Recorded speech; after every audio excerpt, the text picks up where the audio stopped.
রোববার টি-20 বিশ্বকাপের জন্য দল দেবে বিসিবি। অফ ফর্মে কপাল পুড়ছে জাকের আলী, ঠাঁই হচ্ছে না স্কোয়াডে। চমকের নাম হতে পারেন এ দল ও বিপিএল এর হয়ে আলো ছড়ানো পেসার রিপন মণ্ডল। বাংলাদেশের বিশ্বকাপ দলে থাকতে পারেন অলরাউন্ডার মোহাম্মদ সাইফুদ্দিন। বছর শেষ হওয়ার আগে টি-20 বিশ্বকাপ স্কোয়াড দিয়েছে ভারত, অস্ট্রেলিয়া, নিউজিল্যান্ড, আফগানিস্তানের মতো দলগুলো। কারা হবে লাল সবুজের 15 স্বপ্ন সারথি, এ নিয়ে ক্রিকেট প্রেমীদের বিচার বিশ্লেষণের শেষ নেই।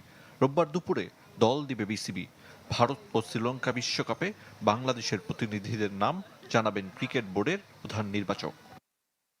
অবশ্য বড় চমক না থাকার সম্ভাবনা প্রখর। তানজিদ তামিম, সাইফ হাসান, পারভেজ ইমন, অধিনায়ক লিটন দাস, তাওহিদ হৃদয় ও শামীম পাটোয়ারি, এই 6 ক্রিকেটারের জায়গা নিয়ে সংশয় নেই।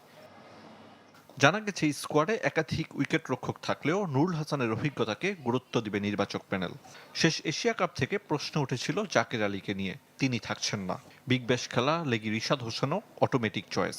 স্পিনে তার সঙ্গী শেখ মেহেদী আর নাসুম ও তানভীর ইসলামের মধ্যে যে কোনো একজন সুযোগ পাবেন স্পিন ইউনিটে। বোলিং অলরাউন্ডার সাইফুদ্দিন, পেস ইউনিটে মুস্তাফিজ, তাসকিন, তানজিম সাকিবের সঙ্গী হতে পারেন শরীফুল ইসলাম।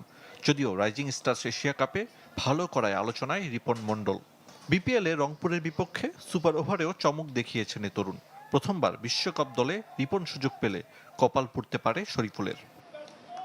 সামাজিক যোগাযোগ মাধ্যমে সাব্বির রহমানকে নিয়েও আছে তুমুল আলোচনা, যদিও তার থাকার সম্ভাবনা কম। বিপিএল এর বাকি অংশে নির্বাচকদের মন জয় করতে হবে জাকের আলীর মতোই, কেননা 1 ফেব্রুয়ারি পর্যন্ত বিশ্বকাপ দলে পরিবর্তন আনতে পারবে বিসিবি।